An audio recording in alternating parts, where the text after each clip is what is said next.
Hello, this is the second episode of Blending Ain't Easy with myself, Jaleesa Alvarez. I thank you first and foremost for joining us and taking a listen to my Blended Family podcast, a space that I have created in order for me to release some of the things that um, have kind of weighed heavy on me, and also just turning my pain and my passion.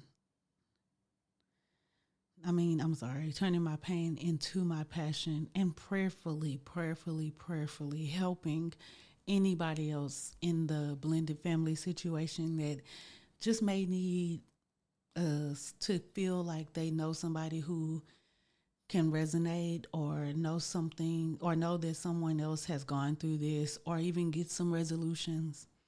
So, to jump right into it, today's topic is sacrificing slash compromising. I will discuss, I guess, some of the things that I've had to sacrifice on, some of the things that I've had to compromise on, and some methods that I would suggest that everyone use in sacrificing and compromising. Let's let's first start with definitions. So the the Oxford definition of compromise is an agreement or a settlement of a dispute that is reached by each side making concessions.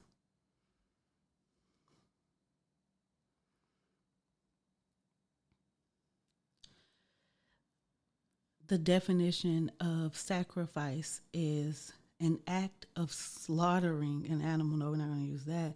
Um, Gosh, these are some serious definitions. Let's find a different one. An act of giving up something of value for the sake of something else regarded as more important or worthy. We must all be prepared to make sacrifices. Okay. Sorry, I had to Google them since I don't have my notebook with me.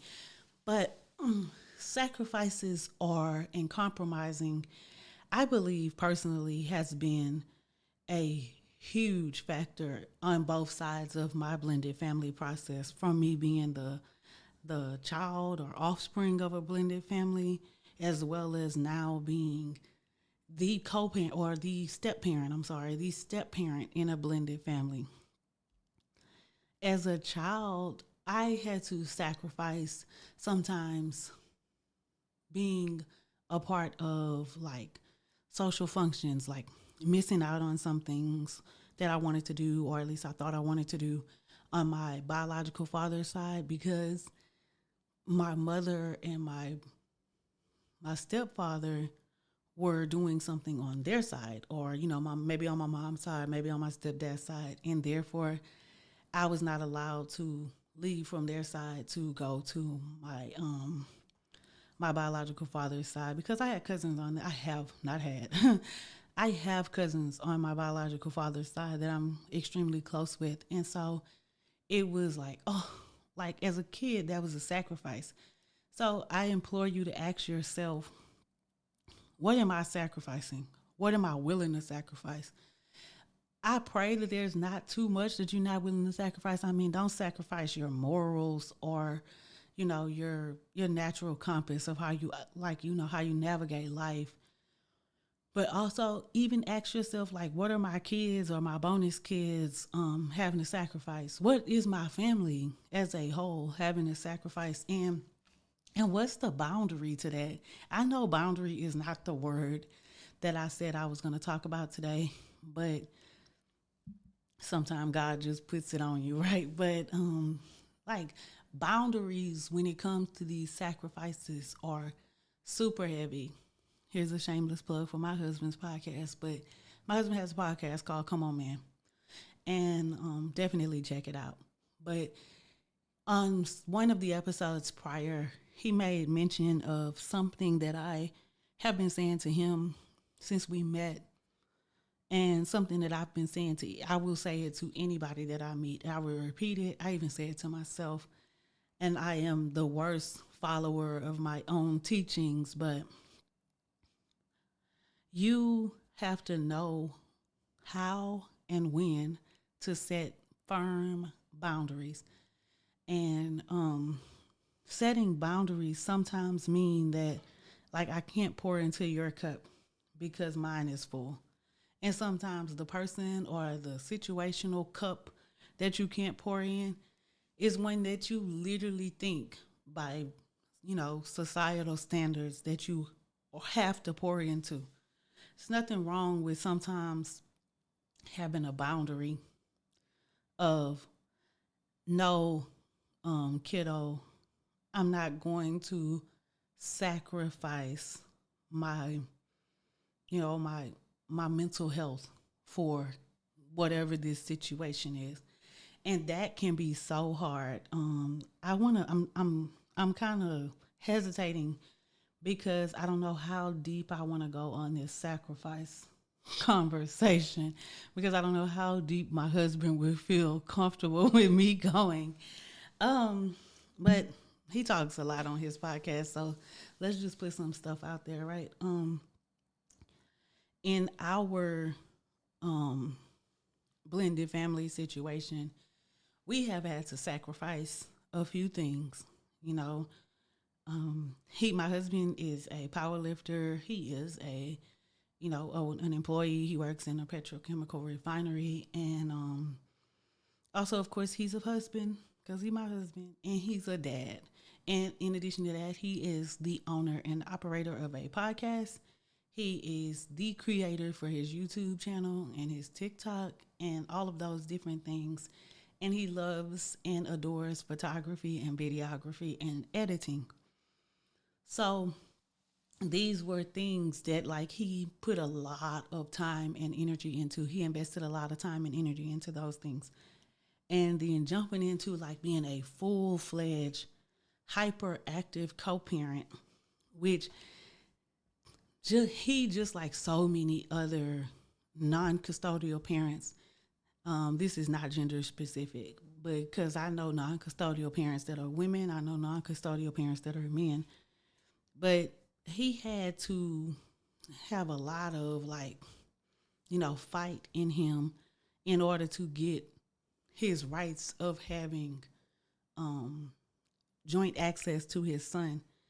And so, but once he did get that access, after a lot of work, a lot of, effort, a lot of time spent, energy spent, money spent, all those different things, we even had to go so far as to, like, invite legal personnel, legal representation into our world in order to get him these rights. And it was definitely worth it, because I think that all children need to know both sides of their family, because, like, personally for me, I'm thankful that I know both sides of my family. I didn't have I didn't have a super close relationship with my biological father as a young girl. We're super close now. We're like, I see him almost every day. Like, I'm probably gonna call him when I finish recording this, but this is different because now our roles have changed, and I think I'll go into that either at the end of this episode or on a separate episode. Probably a separate episode. Yeah, definitely a separate episode. But because the roles have changed, I now have a super close relationship with him. But as a child, like, I wonder, as an adult now, I wonder if some things would have gone differently in my life if I had more of a closer relationship with him as a child. But I also know that my life turned out pretty well, even though our relationship was a bit different, because I also had other, father figures in my life. But I thought that it was super important for my husband to have a relationship with his son that was unbreakable, right? Unshakable, unbreakable, undeniable. Because I think, well, first of all, when we got together and we decided to get married, we went to premarital counseling. And One of the things that our counselor asked us in the first session was, what is something that you hope to attain in your life? Not just in this marriage, but in your life. And my husband said, I hope to have a better relationship and a closer bond with my son because I don't have as much access to him right now. And, you know, we dove deeper into that. I'm not going to talk about that. We dove deeper into that in counseling. And then it was like set on my heart, like, I got to do whatever I can to help my husband. And I emphasize the word help because that is who I am to him. I am a help, or at least that's who I hope I am to him. I'm gonna ask him later. That's who I hope I am to him, is a huge help in his life, and vice versa. He's a very big helpful person in my life. Um, I'll tell y'all a little story about him helping me at the end. But I put that on my heart as like, this is something we got to focus on. So we did a lot of research. We spent hours on end at courthouses and talking on the phone with attorneys and just doing all kind of stuff. And once we did that, so that was our first sacrifice. Let's just get back on the message, right? So that was our first sacrifice. Was we sacrificed our time and our energy in order to know what we were about to have to fight up against, like what we were about to have to go into. Because before you get into any kind of battle legally about these things, you have to know what you need to know. That's for sure. And so we did a lot of research. I talked to attorneys like every day. We went and sat down with attorneys. We did our due diligence for real. And then once we finished that, we were able to come up with a plan. Like, this is what we're going to do. This is how we're going to do it. And we're going to stick to our guns. We're going to stick to our guns because it's necessary. And if we have to, we'll get help. You know, we'll get law enforcement involved. We'll do what we have to do in order to get you what you want and what you need and what you deserve. Because this was not just about, let me not say more, because I think it was helpful all around, but it was also about, my husband's son having that father figure in his world and having that bond and that connection that I think is just amazing. I just love seeing young boys, young men, and their dad have a close bond, because I think that's what helps them be great men in the long run. An example of that is, and I know people are gonna be like, here she go talking about them, but I have been a Deion Sanders, a primetime fan since I was a little bitty girl and he was playing for the Dallas Cowboys. Yes, I'm a Cowboys fan. But well, I have always loved Deion Sanders. And when he had the reality show in which he kind of showed him being a dad, you know, the post-football Deion Sanders, showed him being a dad and showed him working with his sons and his daughters. And then now, as he is the head coach of the football team, college football team, where two of his sons play, it's like nice to see that bond, you know.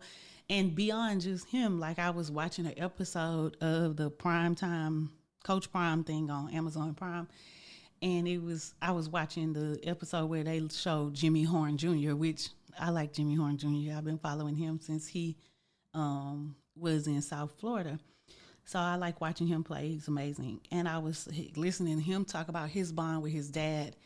And it just like, it just sets my whole heart on fire, because it's so beautiful to see, you know, like people like to talk about daddy's girls, and I am one. I can tell you that being a daddy's girl is a beautiful thing as well, but it's something so special about seeing young boys and young men have a super close bond with their dad. It's very healthy. It's very healthy. So when my husband expressed that desire to have a close bond with his son, and he, you know, we talked about it. It was an emotional conversation, but it was necessary and it was God-centered. And we prayed over it. Therapist was involved. He prayed over us, and we did the work. Like I said, we did the work, and I wanted to help my husband get that need met. Of course, I didn't do all the work. He did a lot of the work too, but we did it together. We were a team at this effort. And so that was the first thing we sacrificed. We sacrificed our time. And some of it was a bit of a sacrifice on our mental health. Like, it put some strains on us personally and professionally, because we were having to, you can't talk to nobody about legal issues, after hours most of the time.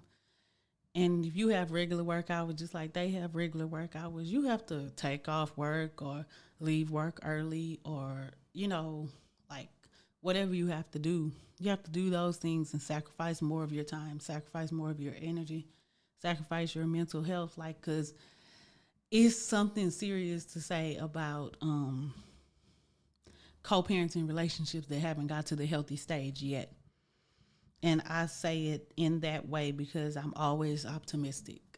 My husband thinks I need to let go of some optimism, but I'm always optimistic about there being a place in which eventually you can have a healthy co-parent relationship. I know that's not always true, but you still can have hope.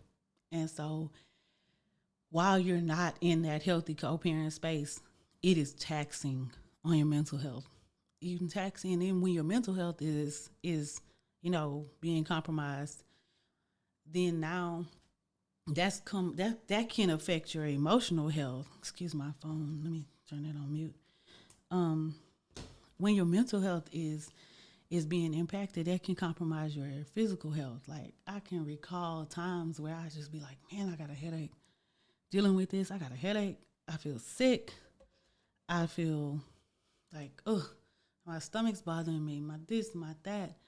Um, I don't like to place blame on, I don't like to, put the blame on anything because, of course, I'm no doctor and you can't pinpoint one issue as being the cause of, other things. But I can say having strain, from us trying to build those relationships and, working through the process has been a compromise on health. It has been a sacrifice of time and a compromise on health. And in addition to that, we have had to compromise with each other on a lot of things. Me being a woman with no biological children of my own, I have had to compromise quite often in this situation because it is something that you could easily say, and a lot of people do easily say it. Oh, I ain't doing that because that ain't my child. It's not your child, but it's your responsibility, even if you don't like it. It's your responsibility because you knew that person that you married had a child, and that honestly they are a package deal. Whether you like the package deal or not, you signed up for it. It's yours. Now, there will come times, at least there has come times in our marriage where I have been very hard to move and a little bit unwilling to compromise on some factors. And then my husband and I have had to have our come to Jesus moments and talk it out and be like, okay, what we gonna do? So let's get out of the, talking about it. Let's talk about how we can fix it, how we can work through it.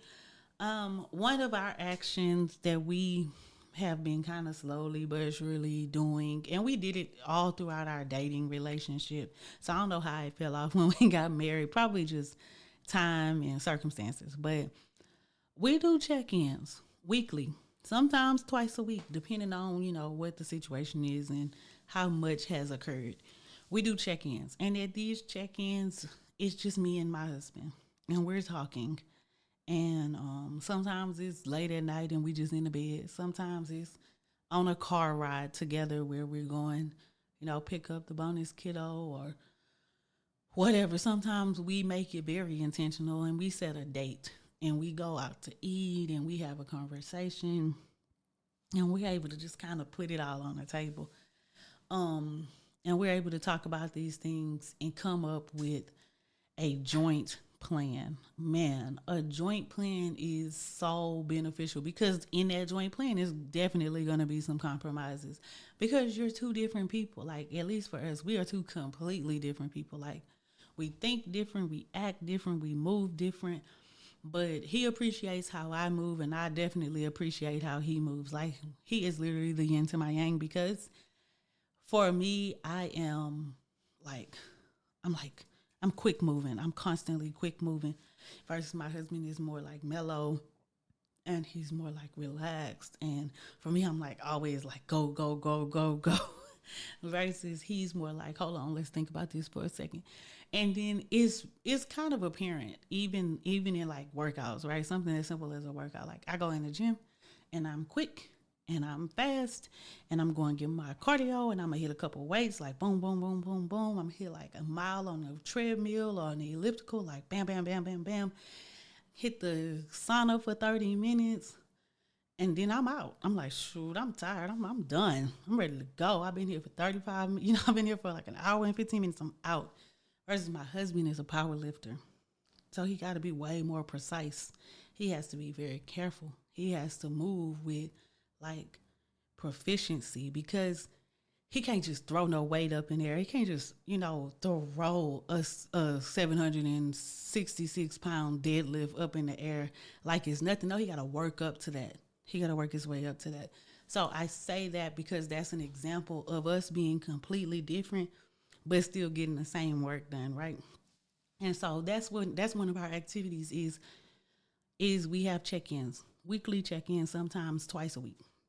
Another thing that we do is we plan out the week, and see that's our compromise. See, my husband prefers the check-ins.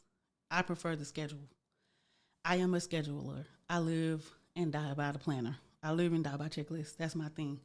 And my husband has kind of adopted that, even though he was a bit of a scheduler too. He don't like to say it, but he was a bit of a scheduler as well. Like he always had like a plan in place. So that was kind of easy for us to compromise on because we both agreed that it was a good thing to do.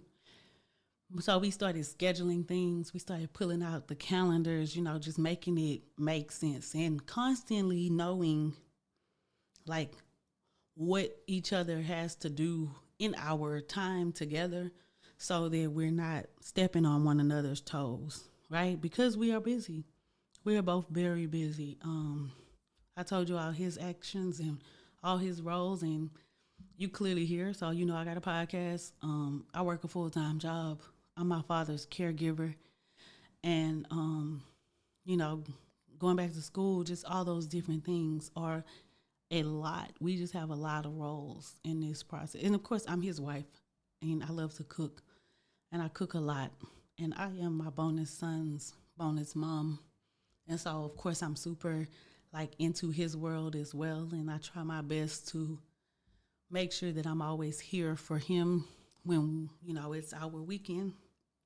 And so that's another thing, just making sure our schedules are clear, upfront, and aligned. A schedule will keep you accountable to get things done. And I guess my third and final tip is going to be honest. Be honest, be honest, be honest. Like, hey, this is breaking me. That was my biggest struggle in this co-parent or blended family situation, is that I don't like to lose. I don't like to lose. I don't like to feel like I'm a quitter. I don't like to feel like it's not working. That's so hard for me. Like, I'm hyper competitive. I am super big on like winning, and like I'm a good loser though. Don't get me wrong. Like I'm a good loser. Like I just don't like it. Like that's the fact of the matter. Like I don't think anybody likes to lose. But when I do lose, I can take it. But I'm going to try everything in my power to not lose. And at certain points in this blended family situation, in this process where we were trying to make it work and get it all the way together, because we're not done. Don't get me wrong, we're not done. We got a long way to go. We all growing and changing and adopting new principles and new rules and everything like that. So this is going to be an ever changing process. But at certain parts of it, when I tell you we were beefed out, we were beefed out. Like, because I was like, it was supposed to go like this. Like, why is it not going like this? Why is it not moving the way I thought it was going to move? Like, we were supposed to pick him up. He was supposed to enjoy this. He was supposed to think I was great. I was supposed to think he was great. We were supposed to be peaceful. There were supposed to be moments where, his mother and I were able to communicate and get along well. It was supposed to be beautiful. Why isn't it beautiful? Like, that was my honest to goodness feelings. I was sitting here like, I would cry sometimes. Man, my therapist knows everybody by name. My therapist knows everything at this point. And so I was spending my therapy sessions, which were not supposed to be about my blended family. Trust me, my therapy sessions, I had enough other problems to bring onto my therapist. But it was like, it was supposed to be good, right? I thought, that's all I thought. Like, man, it was supposed to be good. Why is it not good? Why is it not working the way I thought it was going to work? And he was more like, you got to be realistic. Like, why are you not realistic? Like, it's cool. It's not great, but it's cool. Just roll with the punches. Just roll with the punches, And we started beefing so hard that I'm trying not to tear up because I am hyper emotional lately. I don't know why. But it was so bad at some points that we were like, this probably ain't even gonna work. Like, we were fighting so often, not like physical fighting, but we were arguing so much and we were so beefed out with each other that we just couldn't see an end to it. So those are my 3 tips, man. Check-ins. Do it as often as you need to. Heck, if you have to check in every day, check in every day, because your marriage depends, or your union or your family, whatever. It depends on you doing the work. And a check-in is a part of the work. Schedules. Build consistent schedules. Get you a planner. Get you a wall calendar. Whatever you got to do, build a schedule and make it your business to include your bonus kids or your bio kids, whoever. Include the kiddos in that schedule. Like, let them know what you're doing so they can see it. When they see it, they can hold you accountable. Kids are really good at holding you accountable. You be like, oh, we gonna go to Top Golf on this day. They gonna hold you accountable. Hey, so we going to Top Golf. They gonna hold you accountable. And number 3, be honest. Like, be honest with yourself. Be honest with yourself. Tell yourself the truth. Like, tell yourself, like, I'm not doing well at this. Tell yourself, I need to work harder at this. I need to educate myself more. Maybe I need to read a book. Maybe I need some counseling. Maybe I need some prayer. Maybe I need a friend. Whatever you need, you won't know that you need it, and you won't be able to attain it until you're first honest with yourself, and then be honest with your spouse. Be honest with your partner, because they deserve your honesty. They deserve to know how you feel in your family with them. So those are my tips. And as I told you, I was going to tell you a quickie story about how my husband helps me. So as you heard, I got 1,000,000,001 roles. Being a caregiver is extremely hard. And I love my daddy to death, but sometimes it be burning me out. And trying to be a caregiver, a wife, an employee, a stepmom, all this other stuff, it is hard. And just yesterday, I was like, I gotta do this, I gotta do that, I gotta do this, I gotta do that. And remember, I'm a go-getter, but my husband is a thinker, and he's much more calm in his approach to everything. So yesterday, I was like, I gotta go do this. Oh, I gotta go do that. Oh, I gotta go do that. Mind you, I have a brother. My brother sits with my dad when I'm not available. So my brother was there at the house, and I was thinking I needed to go to the house. I need to do this. I need to do that. I need to do that.